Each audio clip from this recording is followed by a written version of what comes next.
വെളിച്ചമായി വന്ന വചനം ഇടുങ്ങിയ വഴിയിൽ തുണയാകും വചനം മനസ്സിനെ മാറ്റി പുതുതാക്കിടും മഹത്വമേറും വചനസ്പർശം.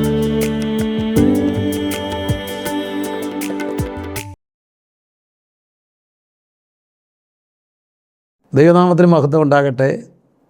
സയോൺ മീഡിയ ഗ്ലോബൽ ഇന്ത്യ പൂർണ്ണ സുവിശേഷ ദൈവസഭയുടെ ഔദ്യോഗിക ചാനലിലൂടെ എന്നെ ശ്രദ്ധിക്കുന്ന എല്ലാ മാന്യ പ്രേക്ഷകർക്കും ക്രിസ്തുയേശുവിൽ സ്നേഹവന്ദനത്തെ അറിയിക്കുന്നു. ദൈവമായ കർത്താവ് നമ്മളെ എല്ലാവരെയും അനുഗ്രഹിക്കുമാറാകട്ടെ. എന്നാൽ നമുക്ക് ദൈവവചന ചിന്തയ്ക്കായിട്ടുള്ള വചന ധ്യാനത്തിനായിട്ട് പുസ്തകങ്ങളെ നമുക്ക് തുറക്കുകയും മർക്കോസ് എഴുതിയ സുവിശേഷത്തിൽ നിന്ന് ധ്യാനിക്കുകയും ചെയ്യാം. മർക്കോസ് എഴുതിയ സുവിശേഷം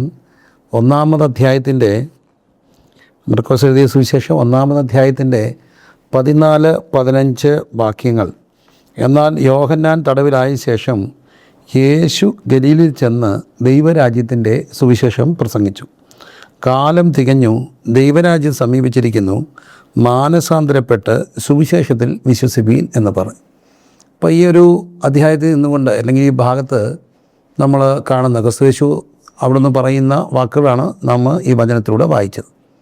ഈ വചനത്തെ നമുക്ക് ഏവർക്കും അറിവുള്ളതാണ്. സാധാരണ നമ്മുടെ യോഗങ്ങളിലൊക്കെ കൺവെൻഷനൊക്കെ വിളിച്ചു പറയുന്ന വാക്യങ്ങളാണ്. കാലം തികഞ്ഞു, ദൈവരാജ്യം സമീപിച്ചിരിക്കുന്നു, മാനസാന്തരപ്പെട്ട് സുവിശേഷത്തിൽ വിശ്വസിപ്പീൻ.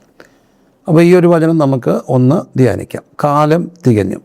കാലം തികഞ്ഞു എന്ന് പറയുമ്പോൾ കർത്താവായ യേശുക്രിസ്തുവിനോടുകൂടി ആരംഭിക്കുന്ന ഒരു കാലമാണ്. ആ കാലത്തെക്കുറിച്ച് അന്ത്യകാലം എന്ന് നാം കാണുന്നുണ്ട്. അപ്പോസ്തലപ്രവൃത്തി 2-ാം അധ്യായത്തിൽ മാളികമുറിയിൽ ദൈവത്തിൻ്റെ പരിശുദ്ധാത്മാവ് വന്നപ്പോൾ ആ വലിയ അത്ഭുതകരമായ അനുഭവങ്ങളുടെ ദിവസത്തിൽ പത്രോസ് നിന്നുകൊണ്ട് പറയുമ്പോൾ യോവേൽ പ്രവാചകനെ ഉദ്ധരിച്ചുകൊണ്ട് പറയുന്നുണ്ട്, അന്ത്യകാലത്ത് ഞാൻ സകല ജഡത്തിനു മേലും എൻ്റെ ആത്മാവിനെ പകരും. അപ്പോൾ അന്ത്യകാലം, കൃപായുഗം, സഭായുഗം എന്നറിയപ്പെടുന്ന ഈ ഒരു കാലം, ഈ കൃപയുടെ കാലം, അതായത് നാം നിൽക്കുന്ന രക്ഷയിലേക്ക് നമുക്ക് കർത്താവായ യേശു ക്രിസ്തുവിൻ്റെ കൃപയിലൂടെ നമ്മൾ അർഹതയില്ലാത്തത് ദൈവം തമ്പുരാൻ നമുക്ക് തരുന്ന ആ ദാനമാണ് രക്ഷയെന്ന് പറയും. അത് നമ്മൾ സ്വീകരിക്കുന്നത് കൃപയാണ്. അബ്സല്യൂട്ട് ഇറ്റ് ഈസ് ഗ്രേസ്, ദൈവത്തിൻ്റെ കൃപയാണ്. ആ കൃപയുടെ കാലമാണ് ഇവിടെ പറയുന്ന കാലം. ന്യായപ്രമാണ യുഗം അവസാനിക്കുകയും കൃപായുഗം ആരംഭിക്കുകയും ചെയ്തു. കാലം തികഞ്ഞു, ദൈവരാജ്യം സമീപിച്ചിരിക്കുക. ദൈവരാജ്യം എന്ന് പറയുന്നത് അതിരുകളില്ലാത്ത ഒരു രാജ്യമാണ്. അത് ഐഹികമായ അല്ലെങ്കിൽ ഭൗതികമായൊരു രാജ്യമല്ല എന്ന് കാണാൻ കഴിയും. അതുകൊണ്ട് തന്നെ നമ്മൾ കാണുന്നുണ്ട്, ഈ പിലാത്തോസ് ചോദിക്കുമ്പോൾ ക്രിസ്തു പറയുന്ന ഒരു ഉത്തരം പ്രസക്തമാണ്. എൻ്റെ രാജ്യം ഐഹികമല്ല. ഐഹികമല്ല എന്ന് പറയുന്നതിനകത്ത് ഒരു കാര്യം, ഇവിടെയുള്ള സകല രാജ്യങ്ങളും ഇവിടെ ഒരു അതിരുകളുടെ ഒരു ലോകത്താണ്. നമ്മൾ ഭാരതീയരെന്ന നിലയിൽ നമുക്കറിയാം, നമുക്ക് നമ്മുടേതായ അതിരുകളുണ്ട്. ആ അധിനിവേശത്തിലേക്ക്, അതിരുകളുടെ അപ്പുറത്തേക്ക് പാകിസ്ഥാനോ മറ്റ് രാജ്യങ്ങളോ കടന്നാൽ ഇവിടെ യുദ്ധം ഉണ്ടാകും. കേരളത്തിനും അതിരുകളുണ്ട് എന്ന് നമുക്കറിയാം. സംസ്ഥാനങ്ങൾ തമ്മിൽ അതിർത്തികളുണ്ട്. അതിർത്തികളിൽ സംരക്ഷിക്കാൻ ബോർഡർ ഫോഴ്സ് ഉണ്ട്.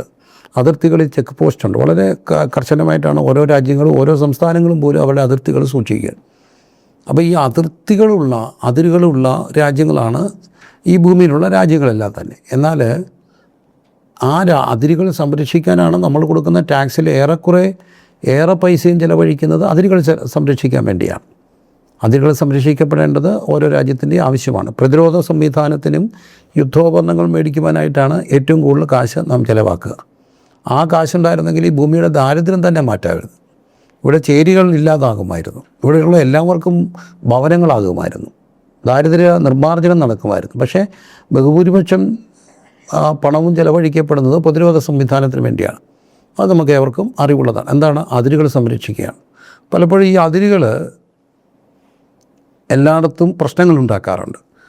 ദാമ്പത്യ ജീവിതത്തിനകത്താണെങ്കിലും ഇപ്പോൾ ഇന്ന് അതിരുകളാണ്. എൻ്റെ പൈസ അതിനകത്ത് അക്കൗണ്ട്സ് നിൻ്റെ ഭർത്താവ് അറിയേണ്ട, ഭർത്താവിൻ്റെ പൈസ ഭാര്യ അറിയേണ്ട. എന്തിനേറെ ഭാര്യയുടെ നമ്പറിലൊക്കെ ഫോണിൻ്റെ ഏതാണെന്ന് ഭർത്താവിന് അറിയേണ്ട കാര്യമില്ല. അഥവാ എടുത്താൽ എൻ്റെ ഫോൺ നീ എന്തിനാണ് പരിശോധിച്ചതെന്ന് ചോദിക്കുന്ന ഭർത്താവും ഭാര്യയും. അവൻ്റെ ഫോണിൻ്റെ അതിര്, അവരുടെ ഫോണിൻ്റെ അതിര്. സത്യമല്ലേ? അതിരുകളാണ്, അവരവരുടെ വീടുകൾ അതിരുകളാണ്. ഇനി എന്തിനാ അമ്മായിമ്മയും മരുമകളും തമ്മിലുള്ള ഒരു പ്രശ്നം അതിര് വഴക്കാണെന്ന് പറയും. ഇന്നലെ വരെ അമ്മായിമ്മയുടെ സർവാധിപത്യത്തിൻ്റെ കീഴിലിരുന്ന അടുക്കളയിലേക്ക് ഇതാ ഒരു മരുമോള് എൻക്രോച്ച് ചെയ്യുകയാണ്, അതിക്രമിച്ച് കിടക്കുകയാണ്. അതിനെ സഹിക്കാനുള്ള മനസ്സ് അമ്മച്ചിക്കുണ്ടോ? ഇല്ല. അവിടെയും പ്രശ്നമാണ്. അതും ഒരു അതിരുവഴക്കല്ലേ. അമ്മച്ചിയുടെ അതിരിനകത്തേക്ക് മരുമകൾ കയറുന്നു. ഇന്നലെ രാവിലെ വരെ മകന് കാപ്പി കൊണ്ട് കൊടുത്തിരുന്ന അമ്മ, അല്ലെങ്കിൽ അമ്മ എഴുന്നേറ്റ് വരുമ്പോൾ എനിക്കൊരു കാപ്പി താന്നു അമ്മയോട് ചോദിച്ചുകൊണ്ടിരുന്ന മകൻ അവളോട് ചോദിക്കുന്നു, അവൾ കൊണ്ട് ഭാര്യ കൊണ്ട് കാപ്പി കൊടുക്കുന്നു. അമ്മച്ചിക്ക് അത് ബുദ്ധിമുട്ടാകുന്നു. എന്താ അതിൻ്റെ പ്രശ്നം? ഇന്നലെ വരെ അമ്മച്ചിയുടെ മകൻ എവിടെയെങ്കിലും പോകുമ്പോൾ അമ്മച്ചിയെ വിളിച്ച് കാറിൻ്റെ ഫ്രണ്ട് സീറ്റിൽ ഇരുത്തിക്കൊണ്ട് പോകുമായിരുന്നു.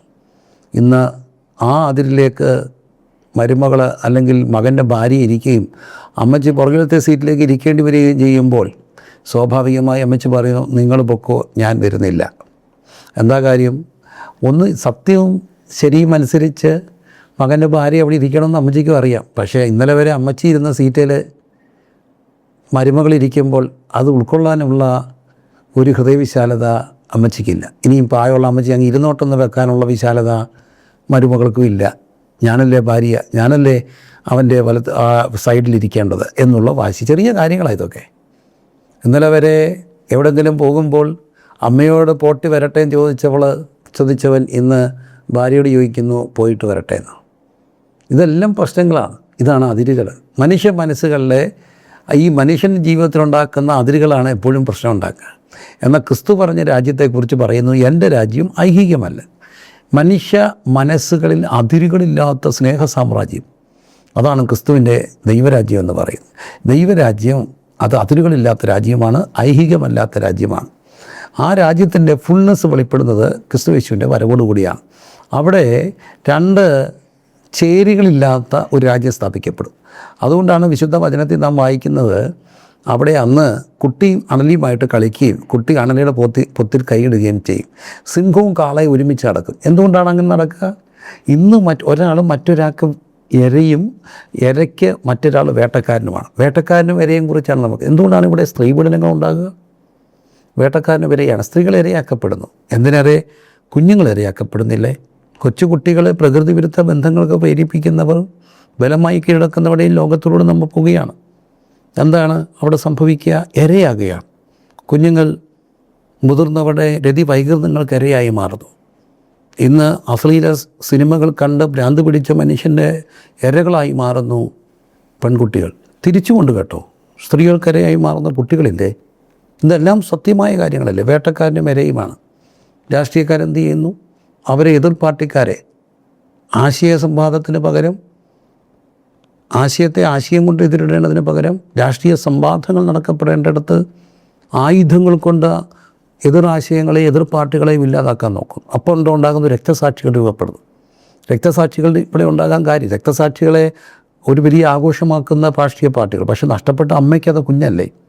നഷ്ടപ്പെട്ട അച്ഛനത് മകനല്ലേ? നഷ്ടപ്പെട്ട സഹോദരിക്കത് സഹോദരനല്ലേ?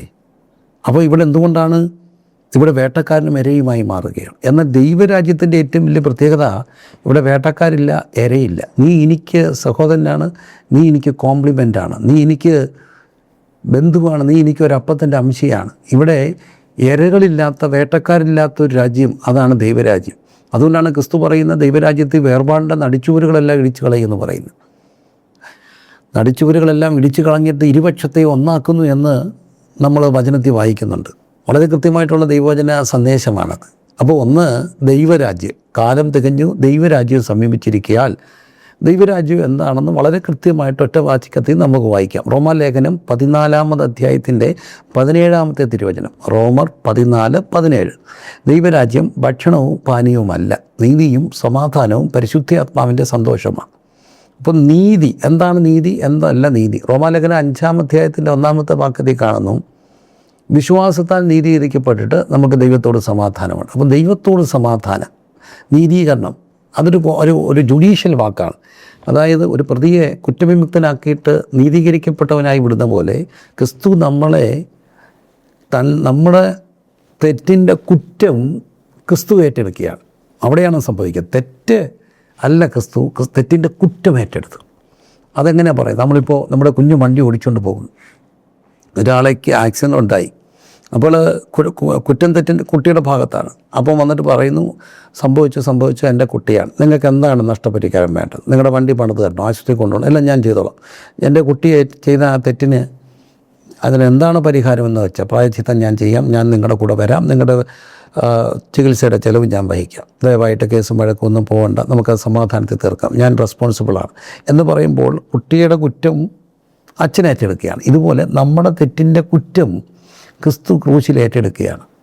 അതുകൊണ്ടാണ് വചനം പറയുന്നു, ക്രിസ്തുവേശു ഉള്ളവർക്ക് ശിക്ഷാവധിയില്ല, റോമർ 8:1. കാരണം നമ്മുടെ തെറ്റിൻ്റെ കുറ്റം കർത്താവ് ഏറ്റെടുത്തു. ജഡത്താവുള്ള ബലഹീന നിമിത്തം ന്യായപ്രമാണത്തിന് കഴിയാഞ്ഞതിനെ സാധിപ്പാൻ ദൈവം തൻ്റെ പുത്രനായ യേശുവിനെ പാപജഡത്തിൻ്റെ സ്വരൂപത്തിലും പാപം നിമിത്തം അയച്ചിട്ട് പാപത്തിന് ജഡത്തിൽ ശിക്ഷ വിധിച്ചു. ആ ശിക്ഷ കർത്താവ് ഏറ്റെടുത്തു. നമ്മുടെ സമാധാനത്തിനായിട്ടുള്ള ശിക്ഷ ക്രിസ്തുയേശുവിൻ്റെ മേലായി. അവൻ്റെ അടിപ്പിണരുകളാൽ നാം പാപം സംബന്ധിച്ച് മരിച്ച് നീതിക്ക് ജീവിക്കേണ്ടതിൽ നമ്മുടെ പാപങ്ങളെ വധിച്ചുകൊണ്ട് ക്രിസ്തു കുരിശുമേൽ കയറുകയും അവിടുത്തെ അടിപ്പിണരുകളാൽ നമുക്ക് സൗഖ്യം വരികയും നമ്മുടെ സമാധാനത്തിനുള്ള ശിക്ഷ, തെറ്റിൻ്റെ കുറ്റം ശിക്ഷ ക്രിസ്തു ഏറ്റെടുത്തു. അപ്പം നമുക്ക് സംഭവിക്കുന്ന കാര്യം എന്താ? ക്രിസ്തുവിലൂടെ നമുക്ക് വിശ്വാസത്താൽ നീതീകരിക്കപ്പെടുകയാണ്.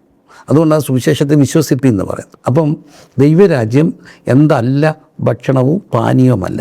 നമുക്കറിയാം ഇന്നത്തെ നമ്മുടെ മുഴുവൻ മക്കളും ഒരു ഫുഡ് കൾച്ചറിൻ്റെ ലോകത്താണ്. നമുക്കിന്ന് ഈ ഫുഡ് കൾച്ചർ എന്നൊക്കെ പറയുമ്പോൾ നിങ്ങൾക്ക് മനസ്സിലാവും. പ്രത്യേകിച്ച് ഈ നമ്മുടെ ടൗണിലെല്ലാം ചെന്നാൽ ഇപ്പോൾ ഇന്ന് നൈറ്റ് ലൈഫാണ്.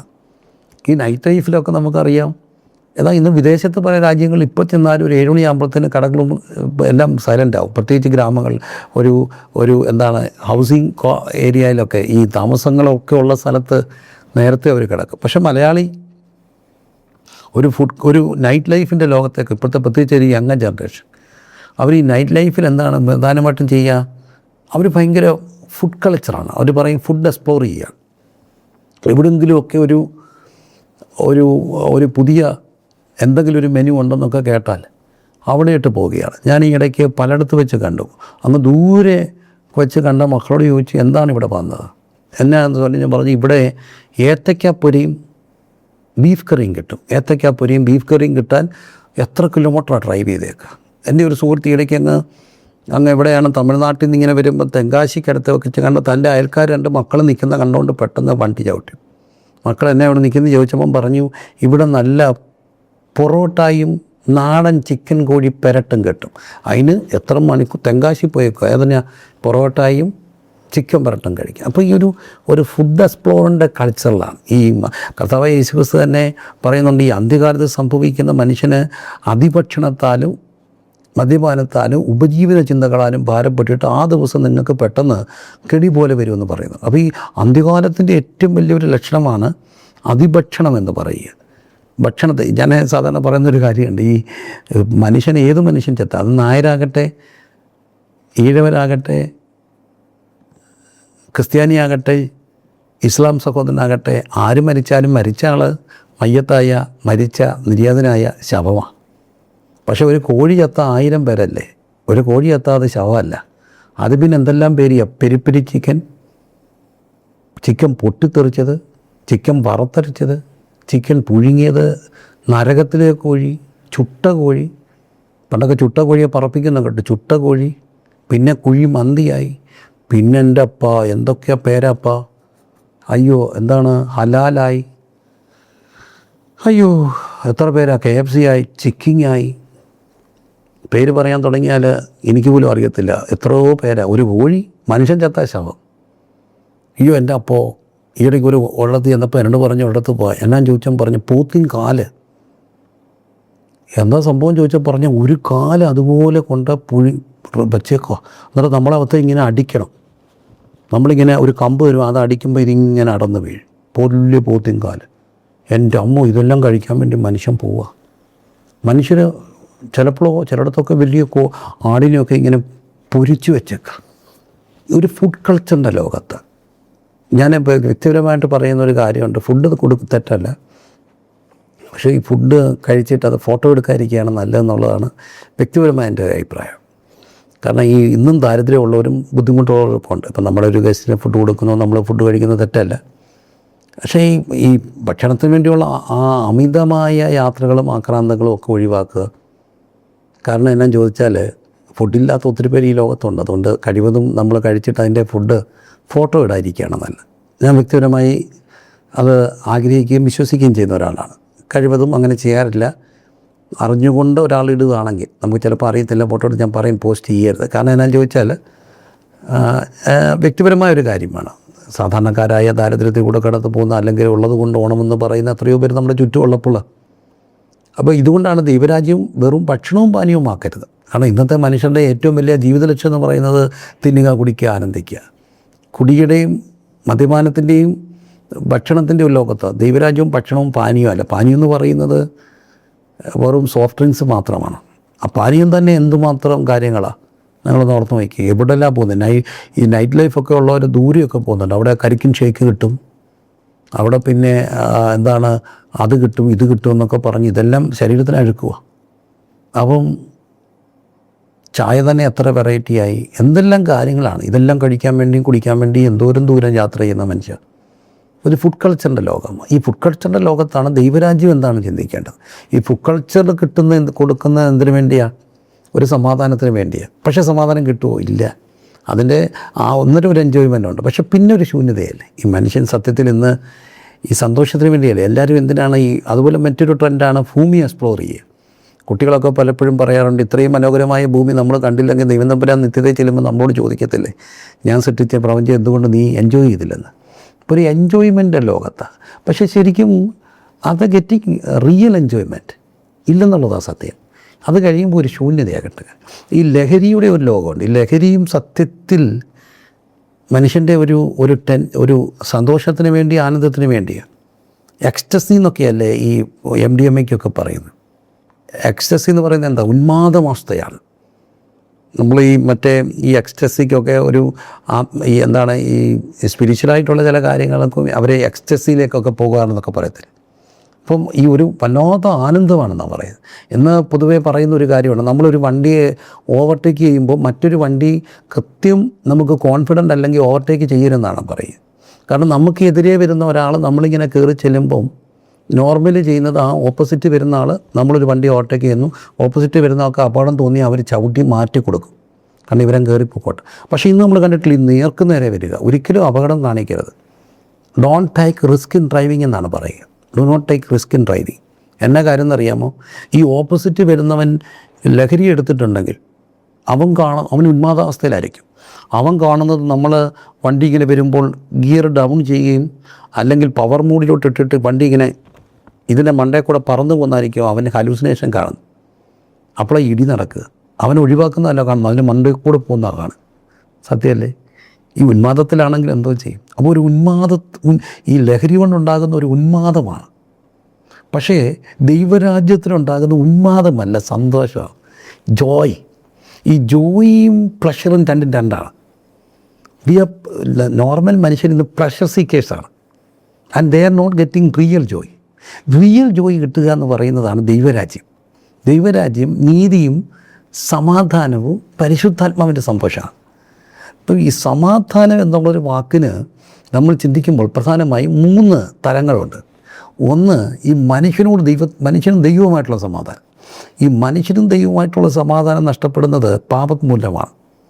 പാപം മൂലം ദൈവത്തോടുള്ള സമാധാനം പോകും. അതുകൊണ്ടാണ് ദൈവം ഈ മനുഷ്യനെ തപ്പി വരുമ്പോൾ മനുഷ്യൻ പോയി പാത്തിരിക്കുന്നുണ്ട്.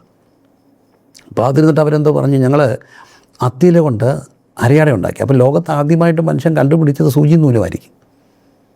ഫസ്റ്റ് ഇൻവെൻഷൻ എന്തിനാണ്? അത്തിയില കൊണ്ട് ഇങ്ങനെ നെയ്തെടുക്കാൻ. അത് ചിലപ്പം കമ്പൊക്കെ കുത്തി വെച്ചായിരിക്കും. എന്നാലും നെയ്യാൻ പഠിച്ചു.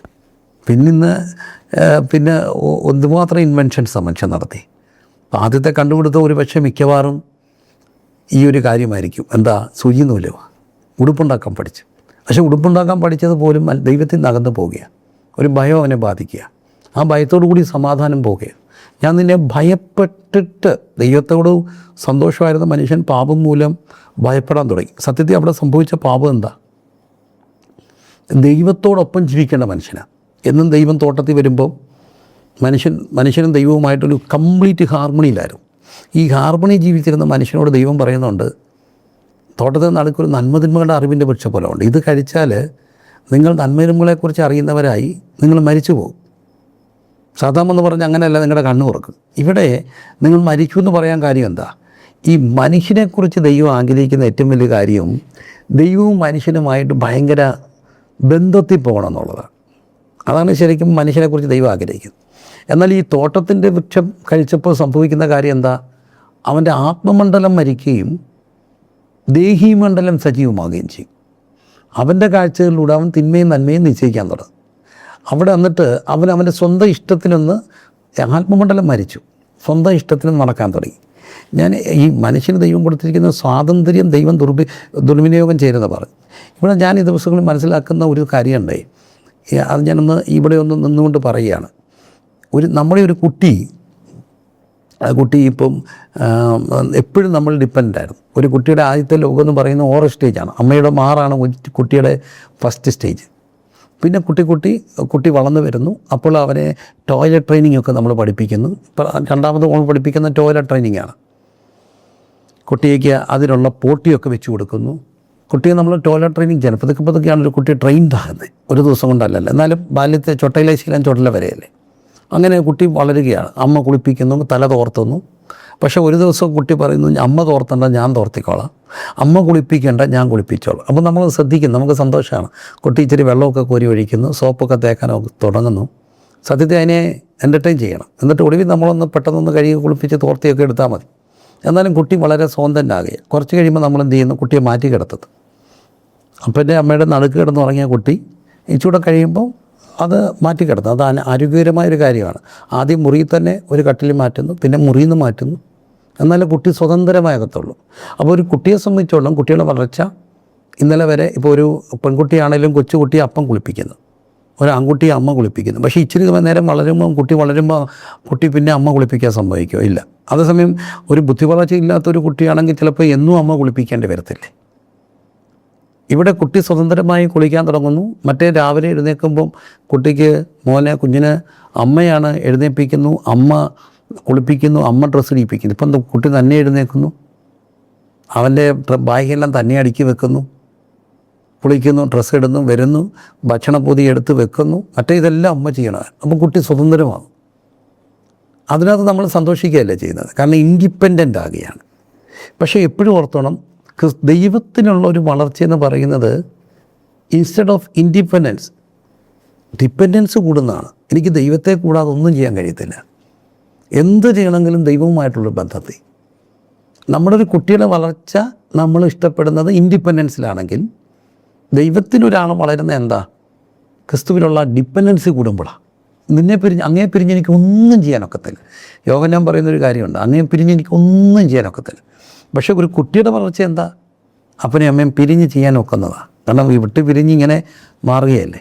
ആ ബന്ധമല്ലേ വിവാഹബന്ധം പോലും പറയുന്നു. അപ്പനെ അമ്മയും പിരിയല്ലേ, പിരിയുക, ഭർത്താവിനോട് പരിചരിക. അപ്പോൾ ക്രിസ്തുവുമായിട്ടുള്ള അബ്സല്യൂട്ട് ഹാർമണി, ദൈവത്തെ അങ്ങേ പിരിഞ്ഞ് എനിക്കൊന്നും ചെയ്യാനൊക്കത്തില്ല. ഞാൻ മനസ്സിലാകുന്നുണ്ടോ? ഒരു സ്പിരിച്വൽ ഗ്രോത്ത് എന്ന് പറയുന്നത് ദൈവത്തെ പിരിഞ്ഞ് ഒന്നും ചെയ്യാനൊക്കത്തില്ല എന്നുള്ളതാണ്. പക്ഷേ ഒരു ഫിസിക്കൽ ഗ്രോത്ത് എന്ന് പറയുന്നത് പിരിഞ്ഞ് ചെയ്യാനൊക്കുന്ന സ്വതന്ത്രമായ ഒരു കാഴ്ചപ്പാട്. സ്വതന്ത്രമായി ഇവിടെ എന്താ പറയുക? ഞാൻ ദൈവത്തെ എപ്പോഴും എൻ്റെ മുമ്പിൽ വെച്ചിരിക്കുന്നു. എൻ്റെ ഇമ്മീഡിയറ്റ് റിയാലിറ്റി ആയിട്ട് കർത്താവിലൂടെ എല്ലാം ചെയ്യുക, കർത്താവിൻ്റെ ഇഷ്ടത്തിലെല്ലാം ചെയ്യുക, എല്ലാം കർത്താവിനോട് ചോദിച്ചിട്ട് ചെയ്യുക, എല്ലാം കർത്താവിൻ്റെ ഹിതത്തിൽ ചെയ്യുക. അതായിരുന്നു ദൈവത്തിന് മനുഷ്യനോടുള്ള ബന്ധം, സമാധാനം. മനസ്സിലാകുന്നുണ്ടോ? പാപം സംഭവിച്ചത് എന്താ? ആത്മമണ്ഡലം മരിച്ചു, ദേഹിമണ്ഡലത്തിലൂടെ അവൻ ചിന്തിക്കാൻ തുടങ്ങി. അവൻ്റെ ഇച്ഛകൾക്കനുസരിച്ച് അവൻ പോകാൻ തുടങ്ങി. മറ്റേ എല്ലാം ദൈവത്തോട് ചോദിക്കായിരുന്നു. അതുകൊണ്ടാണ് ആത്മാവിൽ മരിച്ചവരായിരുന്നു നമ്മളെ ക്രിസ്തുയേശുവിലൂടെ ദൈവം നമ്മളെ ആത്മാവിൽ ജീവിപ്പിക്കുകയാണ്. അപ്പം പിന്നെ ദൈവത്തോടുള്ള ബന്ധം വളരുകയാണ്, ദൈവത്തോടുള്ള സമാധാനം വളരുകയാണ്. ഈ ദൈവത്തോടുള്ള ദൈവരാജ്യം ഭക്ഷണവും പാനീയം അല്ല, നീതി, സമാധാനം. ദൈവത്തോടുള്ള ബന്ധം വളരുമ്പോൾ സംഭവിക്കുന്നൊരു കാര്യമാണ്, നമുക്ക് നമ്മിലൊരു സമാധാനമുണ്ട്. ഞാൻ ഇന്നത്തെ ഏറ്റവും വലിയൊരു പ്രതിസന്ധിയായിട്ട് കാണുന്നൊരു കാര്യം എന്നാ ചോദിച്ചാൽ, പല മനുഷ്യർക്കും അവരവരിൽ സമാധാനം ഇല്ലാത്തവരാണ്. ഭയങ്കര അസ്വസ്ഥരാണ് ഈ മനുഷ്യർ. ഒരു അവബോധമില്ലാത്തവരാണ്. അതൊരിക്കലും സ്വയാശ്രയമല്ല. പക്ഷെ ദൈവത്തിലുള്ള സമാധാനത്തിലൂടെ നമുക്ക് കിട്ടുന്ന ഒരു സ്വയാവബോധമാണ്. ഞാൻ നിന്നെ പ്രിയനും മാന്യനും വിലയേറിയനുമായിട്ട് എണ്ണിയിരിക്കുക, നിന്നെ ഞാൻ ഓമനപ്പേർ ചൊല്ലി വിളിച്ചിരിക്കുക, നിന്നെ ഞാൻ വീണ്ടെടുത്തിരിക്കുക. നീ എൻ്റെ വാത്സല്യ പുത്രനാണ്. എബ്രാഹിം നീ എൻ്റെ വാത്സല്യ പുത്രനാണ്. ആ ഒരു ബോധ്യം നമുക്ക് ലഭിക്കുമ്പോൾ, എന്നെ ഉള്ളംകരത്തിൽ വഹിച്ചുവെന്നും നിങ്ങളാഗ്രഹിക്കുന്ന ശുഭഭാവി വരുവാൻ എനിക്ക് നിങ്ങളെക്കുറിച്ചൊരു പദ്ധതി ഉണ്ടെന്നും തിന്മയ്ക്കല്ല നന്മയ്ക്കാണെന്നുള്ള ബുദ്ധി. ഭയപ്പെടേണ്ട, ഞാൻ നിന്നോട് കൂടെ ഉണ്ട്. ഭ്രമിച്ച് നോക്കേണ്ട, ഞാൻ നിൻ്റെ ദൈവമാണ്. ഞാൻ നിന്നെ വീണ്ടെടുത്തിരിക്കുകയാണ്. നീ എനിക്ക് വിലയേറിയവനാണ്. നീ എനിക്ക് മാന്യനാണ്. നീ എൻ്റെ ഓമന പൈതലാണ്. അപ്പോൾ ഈ ഒരു ബോധ്യം നമുക്ക് തരുന്ന ഒരു സമാധാനമാണ് നമ്മിലുള്ള ഒരു സമാധാനം. ഞാൻ കർത്താവിൻ്റെതാണ്. ഞാനൊരു ആക്സിഡൻ്റൽ ബർത്തല്ല എൻ്റേത്. ദൈവത്തിൻ്റെ നിത്യപദ്ധതിയിൽ രൂപപ്പെട്ട ഈ കാലഘട്ടത്തിൽ, ഇപ്പോൾ 2026 ഇരുന്നു കൊണ്ട് ഞാൻ സംസാരിക്കുമ്പോൾ, സയോൺ മീഡിയ ഗ്ലോബൽ കൂടെ ഞാൻ സംസാരിക്കുമ്പോൾ എന്നെപ്പറ്റി ദൈവത്തിൻ്റെ നിത്യനിർണയത്തിൽ ഈ കാര്യം ഉണ്ടായിരുന്നു. അപ്പോൾ ഞാൻ ദൈവത്തിൻ്റെതാണ്. ദൈവത്തിൻ്റെ നിത്യപദ്ധതിയും ദൈവത്തിൻ്റെ ഹിതപ്രകാരം ദൈവം എന്നെ ഭയങ്കര അതിശയകരമായി മെടഞ്ഞതാണെന്ന്, എന്നെക്കുറിച്ച് ദൈവത്തിന് ഉദ്ദേശമുണ്ടെന്നുള്ള ബോധ്യം. എനിക്ക് എല്ലാവരും ആകാൻ ഒക്കത്തില്ല, എനിക്ക് എല്ലാവരെയും പോലും ആകാനും ഒക്കത്തില്ല. നന്മകളെ സംശയിക്കാൻ കഴിയും, പക്ഷേ I am unique. I am uniquely created. ഞാൻ യുണീക്കായിട്ട് ദൈവത്തിൻ്റെ ഒരു സൃഷ്ടിയാണ്. എന്നെപ്പോലെ ഞാൻ മാത്രമല്ലേ ഉള്ളൂ. മറ്റുള്ളവരും നന്മകൾ നമുക്ക് സംശയിക്കുക, തിന്മകൾ നമുക്ക് കൈക്കൊള്ളാതിരിക്കുക. പക്ഷേ നമ്മളെല്ലാം യുണീക്കാണ്. ഈ ഒരു ബോധ്യം നമുക്ക് തരുന്നതാണ് നമുക്ക് സ്വയസമാധാനം. ഈ സ്വയസമാധാനം ഉണ്ടെങ്കിലേ നമുക്ക് മറ്റുള്ളവരുമായിട്ട് സമാധാനം ഉണ്ടാകും. അപ്പം peace with God and peace within oneself and peace with one another, it's very important. ഇന്നത്തെ മനുഷ്യർക്ക് മറ്റുള്ളവരുടെ സമാധാനമില്ല. ഈ മറ്റുള്ളവരുടെ സമാധാനമില്ലാത്ത മനുഷ്യർ അസ്വസ്ഥരാണ്. അത് ഞാൻ ഒരു കാര്യം നിങ്ങൾ ശ്രദ്ധിച്ച് വെക്കണേ. നമ്മളൊരു പ്രത്യേകിച്ച് ഇപ്പോൾ വിദേശ രാജ്യങ്ങളൊക്കെ കുറച്ചുകൂടെ ചിട്ടയോടും അടുക്കോടും നിയമബന്ധിതമായിട്ടൊക്കെയാണ് വാഹനം ഓടിക്കുക. ഞാൻ നമ്മുടെ ഈ നാട്ടിലൂടെ പോയി കണ്ട് ചിലപ്പോഴൊക്കെ ഈ റെഡ് ലൈറ്റ് നമ്മൾ കിടക്കുമ്പോൾ പുറകെ ഇരുന്നുകൊണ്ട് ഓണടിക്കുന്ന കേൾക്കണം. റെഡ് ലൈറ്റ് കിടക്കുന്നതിനിപ്പം നമുക്ക് എങ്ങനെ മുമ്പോട്ട് പോകാനൊക്കെ, സിഗ്നൽ വീഴാതെ, ഗ്രീൻ സിഗ്നൽ വീഴാതെ നമുക്കൊരിക്കലും പോകാനൊക്കത്തില്ല. അപ്പോൾ ഈ റെഡ് സിഗ്നലിൽ കിടക്കുമ്പം പുറകെ ഇരുന്നുകൊണ്ട് ബോണടിക്കുന്നത് എന്തുകൊണ്ടാണ്? സമാധാനം ഇല്ലാത്തതുകൊണ്ടല്ലേ. ഇപ്പം നമ്മളൊരു വണ്ടിയെ ഓവർടേക്ക് ചെയ്യുമ്പോൾ എതിരൊരു വണ്ടി വരുന്നു. സ്വാഭാവികമായിട്ടും ചെയ്യേണ്ടത് ഏത് വണ്ടിയെ ഓവർടേക്ക് ചെയ്യുന്നു ആ വണ്ടിക്കാരൻ ഒന്ന് സ്ലോ ചെയ്താലേ ഈ വണ്ടിക്ക് കയറിപ്പോകാനൊക്കത്തുള്ളൂ. പക്ഷേ ഈ സമാധാനമില്ലാത്ത മനുഷ്യനാണെങ്കിൽ അപ്പോൾ സ്പീഡ് കൂട്ടും. അവരിനി ചവിട്ടി കൊടുത്താലും സമാധാനമില്ലാത്ത അവരുടെ ഭാര്യ സഹോദരിയോ ജീവിത പങ്കാളി അടുത്തിരിപ്പുണ്ടെങ്കിൽ പറയും ചേട്ടാ കയറ്റി വിടല്ലെന്ന്. അപ്പോൾ എന്താ നടക്കും? നമ്മൾ കയറിപ്പോന്നു, ഈ വണ്ടി കയറിപ്പോന്നു, കൊളീഷൻ നടക്കുന്നു, ഇടി നടക്കുന്നു, ചിലപ്പോൾ നമുക്കും ബുദ്ധിമുട്ടുണ്ടാകും. പക്ഷേ അവൻ കയറി പൊക്കോട്ടെന്ന് വെക്കണേ നമുക്ക് എന്ത് വേണം? നമുക്കൊരു സമാധാനം വേണം, മറ്റുള്ളവരുടെ സമാധാനം. ലെറ്റ് ഹിം ഗോ, പോട്ടെ ഒരു സെക്കൻഡ് നേരത്തേക്കിന് നമ്മൾ എങ്ങോട്ട് പോകാനാ, സാരമില്ല എന്ന് വെക്കണേ. എന്ത് വേണം? ഒരു സമാധാനം വേണം. ഇനി ഒരാൾ ഓവർടേക്ക് ചെയ്ത് വരിക, ഓപ്പോസിറ്റ് വരുന്ന ആളൊന്ന് സ്ലോ ചെയ്ത് കൊടുത്താൽ വലിയ അപകടമില്ലാതെ കാര്യങ്ങൾ പോകും. അതിനെന്ത് വേണം? സമാധാനം വേണ്ടേ? ഒരു നല്ല ഭാര്യ ആകണേ സമാധാനം വേണ്ട, നല്ല ഭർത്താവാകണേ സമാധാനം വേണ്ട, ഒന്നും വേണ്ട. നമ്മുടെ മക്കൾക്കൊരു നല്ല പേരൻ്റ് ആകണമെങ്കിൽ സമാധാനം വേണ്ടേ? അപ്പോൾ അതുകൊണ്ടാണ് ദൈവരാജ്യം ഭക്ഷണവും പാനീയവുമല്ല, നീതിയും സമാധാനവുമാണ്. 3 പരിശുദ്ധാത്മാവിൻ്റെ സന്തോഷം. നമ്മുടെ വാക്യം മറക്കരുത്. കാലം തികഞ്ഞും ദൈവരാജ്യം. ഇത് ദൈവരാജ്യത്തിൻ്റെ ചെറിയ ചിന്തകളാണ് ഞാൻ പറഞ്ഞത്. ഭക്ഷണവും പാനീയമല്ല, നീതി, സമാധാനം, പരിശുദ്ധാത്മാവിൻ്റെ സന്തോഷമാണ്. അപ്പോൾ ആ ദൈവരാജ്യ സംസ്കാരത്തിൻ്റെ ഭാഗമാകാൻ, ആ ദൈവരാജ്യത്തിൽ അംഗമാകാൻ നമുക്ക് എങ്ങനെ കഴിയും? ഇരുട്ടിൻ്റെ അധികാരത്തിൽ നിങ്ങളെ വിടുവിച്ച് സ്നേഹസ്വരൂപനായ പുത്തൻ്റെ രാജ്യത്തിലാക്കി വെച്ചിരിക്കും. അതുകൊണ്ട് ആ രാജ്യത്തിൽ ആ രാജാവിൻ്റെ നല്ല പ്രജകളായിട്ട് ആ ദൈവരാജ്യ സംസ്കാരത്തെ മുമ്പോട്ട് പോകുവാൻ സർവശക്തൻ നമ്മളെ സഹായിക്കും. നമ്മളെ ഇതിൻ്റെ ചിന്തകൾ തുടരും. ദൈവം നമ്മെ അനുഗ്രഹിക്കട്ടെ. God bless you. കാലം തികഞ്ഞും ദൈവരാജ്യം സമീപിച്ചിരിക്കാൻ മാനസാന്തരപ്പെട്ട് സുവിശേഷത്തിൽ വിശ്വസിക്കും.